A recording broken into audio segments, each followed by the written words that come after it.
Why does the past always look so inevitable when the future is still unwritten? Published just a few days ago in the Hedgehog review, this essay returns to Leo Tolstoy's conviction that history is far less predictable than scholars, and now algorithms, would like to believe. While modern thinking prizes data-driven foresight, the piece finds a more human wisdom in the novel's insistence on chance. It argues that the future isn't a destination already on the map, but a series of local choices and accidents. It's a quiet defense of human agency against the pull of automated certainty. Written by Julio M. Otino in the Hedgehog review. Narrated for Arva. Traveler, there is no road. The road is made by walking. By Antonio Machado. Machado's famous line suggests that the future does not exist in advance, waiting to be discovered, but comes into being through a choice among possible actions. Many possibilities exist at any given moment. The one that becomes actual depends on coincidences and chances, as well as choices, all producing events whose significance emerges only as they unfold. That, as it happens, is also Leo Tolstoy's argument in War and Peace. In the book's battle scenes, plans dissolve into confusion, causes multiply beyond reckoning, and outcomes hinge on fleeting, unrepeatable moments. On the eve of the Battle of Borodino, the novel's hero, Prince Andrei, reflects that what lies ahead is not a determinate sequence, but 100 million chances, decided on the instant. What matters is less the perfection of a plan, and more the ability to respond to what no plan could anticipate, by means of what Tolstoy calls alertness. For Tolstoy, this is a feature not of war alone, but of reality in general. History, far from representing the execution of a grand design, is rather the result of countless interacting elements, each shaping and reshaping what can happen next. New possibilities are always emerging, as earlier ones are left unrealized. Life more closely resembles an evolving system than a solved equation. Events are contingent, in Aristotle's sense of the term. They can either be or not be. After all, if things could only happen one way, human action would collapse into the mechanical execution of what was already implicit in the present. If human life could be entirely governed by reason, Tolstoy writes in the book's epilogue, the possibility of life is destroyed. And yet again and again, in our aspiration to a hard science allowing for prediction, we are drawn to deny this. That is one reason War and Peace has never lost its relevance. The recurring dream of certainty. Since the scientific revolution, Western thought has repeatedly returned to the hope that contingency might be an illusion. As Newton explained the baffling complexities of planetary motion by 4 simple laws, perhaps many imagined the same could be done for human affairs. Thinkers as diverse as Marx, Skinner, and Malinowski have shared this dream, with each promising, in his own way, to reveal necessity beneath apparent disorder. Complexity, for such men, is conceived of as a surface phenomenon, concealing an underlying simplicity that, once uncovered, will render the future knowable. Pierre-Simon Laplace insisted that events are certain, not probable. In speaking of their probability, we are really speaking of the chances our guesses may be accurate, but the events themselves are certain.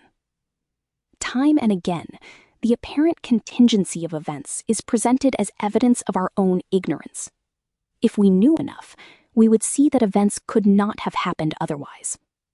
But there is another possibility, that contingency is real, that the world is not merely complicated, but fundamentally generative, that new possibilities are not simply revealed over time, but produced within it, through the interaction of elements that cannot be fully anticipated in advance. This is the world Tolstoy describes, one where knowledge cannot precede action, only emerge through it. Time and the limits of foresight. Tolstoy's deepest insight concerns time itself. In a deterministic view, time is a neutral space where events unfold according to fixed laws, and the future lies already implicit in the present, waiting to be revealed. But in Tolstoy's world, time is generative. Each moment reshapes what can happen next. Possibilities interact, combine, and disappear, their significance becoming visible only as events unfold.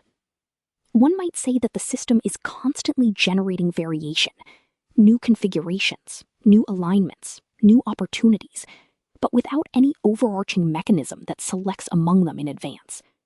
Selection happens locally, in real time, through action. The closer one looks, the more things fail to simplify, as in the Newtonian model, and ramify instead. What happens to be taken up is what persists.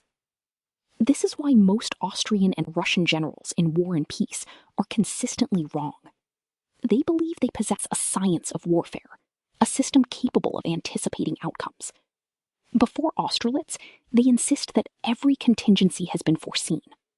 The result is Napoleon's greatest victory, yet their confidence remains intact, attributing failure to imperfect execution, never to the limits of prediction itself. As so often happens, the conviction that events must conform to a science makes the supposed science unfalsifiable.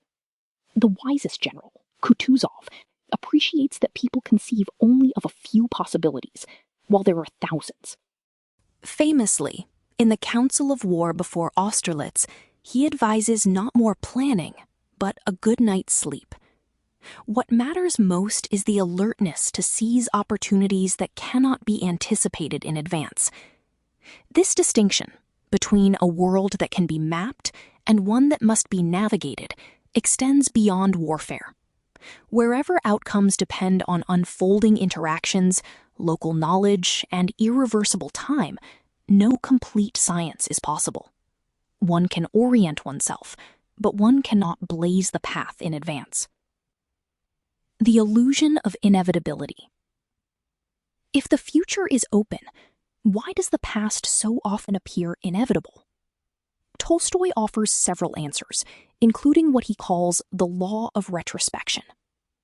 Once events have occurred, we can reconstruct the paths that led to them.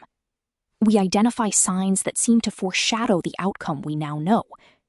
Alternatives fade from view, not because they were not real, but because they left no trace.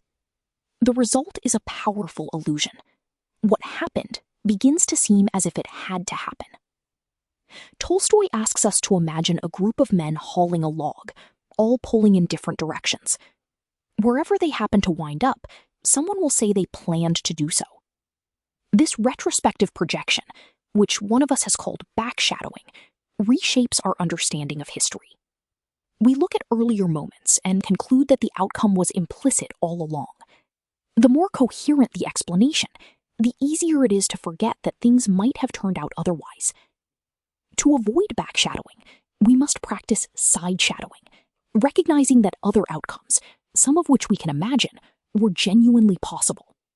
That is just the insight, that those who believe they have discovered a hard science allowing for prediction in the social world forget or deny, and yet they cannot foresee their own future. Tolstoy's narrative resists this illusion by preserving the density of lived experience, the sense that at each moment, multiple futures were genuinely possible. History, in this view, is not a line, but a branching structure, most of whose branches vanish without record. AI and narrative certainty. In the age of AI, this dream of certainty has taken a new and more persuasive form. Artificial intelligence can process vast datasets, identify patterns invisible to human perception, and generate explanations with remarkable coherence. Faced with such capabilities, it is tempting to believe that uncertainty can finally be overcome, that the future can be rendered legible in advance. But the deeper effect of AI lies in its ability to reorganize the past. Given sufficient data, AI systems can produce narratives that make outcomes appear coherent, even inevitable. They can identify correlations, reconstruct causal chains, and highlight what they regard as signs foreshadowing what followed. The result is not necessarily false, but it is selective. In this way, AI functions less as a predictor than as a powerful engine of narrative compression, reducing the apparent space of possibilities by presenting a single path as the path. What was once understood as a field of possible alternatives becomes retrospectively legible as an inevitable sequence, reducing many futurables to one. The danger here lies in premature coherence, the sense that complexity has been resolved when it has only been reorganized into a persuasive form.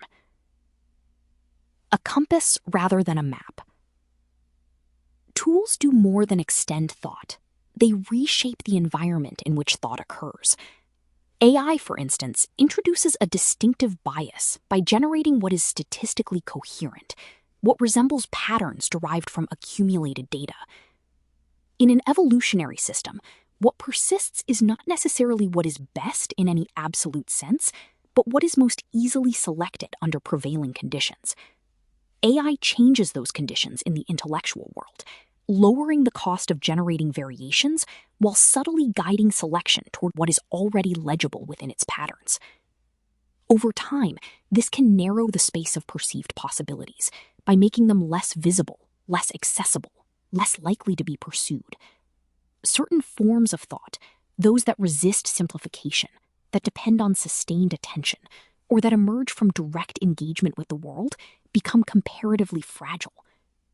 What follows from Tolstoy's ideas, on the other hand, is not that prediction is useless or that analysis should be abandoned, but rather that we must think in terms of a compass rather than a map. A map assumes a fixed terrain and a determinate path, while a compass provides direction without specifying the route. In a world of genuine contingency, only the latter is available. One can choose a bearing, but the path itself is discovered through movement. Orientation is not foresight. This is the force of Machado's insight. The road is made by walking, not because we lack information, but because the path does not exist until it is created. To accept this is to adopt a different understanding of knowledge, not as a complete representation of what will happen, but as a capacity to respond intelligently to what does happen. It is inseparable from time, from attention, from the ability to recognize significance as it emerges. The impulse to eliminate contingency is understandable. Uncertainty is uncomfortable. It resists control and frustrates planning.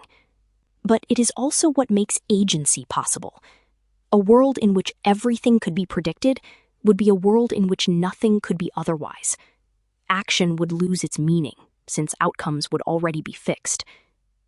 The openness of the future is not a defect in our knowledge, but a condition of human life. Artificial intelligence does not change this condition, but it can make us forget it. By rendering the past as if it had been inevitable, it invites us to imagine that the future is already written. Against this, one must insist on what Tolstoy and Machado understood in saying that the future remains unwritten, not because we have failed to compute it, but because it does not yet exist.